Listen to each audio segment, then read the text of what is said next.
Я до вас гарно відношусь, але ви сидячи, я нічого не мовчав, починаєте говорити, гнати в шию чи ще щось. Це не нормальне таке спілкування, що ми тут зібралися. Я ж прийшов з вами говорити. Відповідно до того положення типового, яке затверджене постановою Кабінету Міністрів, ви маєте право вимагати інформацію про діяльність органу державної влади. Тобто, якщо вважаєте за доцільну цю інформацію, яка пов'язана з вашою діяльністю обговорення певного питання, і ця інформація є, то той структура, і структурний підрозділ, який підпорядкований голові обласної державної адміністрації, він вам цю інформацію надасть.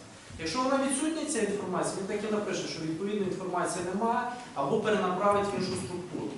Але такого поняття в законі, як запит, немає. У вас написано в положенні інформація щодо одержання даної інформації. Добре, інформаційний запит, так може звучати? Ну, не інформаційний запит, я прошу надати інформацію щодо того. Ну, по суті, це практично те ж саме є. Тобто вживати слово там запис, заява ми не будемо. Просто буде текст і все. Воно не є коректним по своїй суті. Я прошу, добре. Тобто слово запит не буде, а буде просто текст. Звернення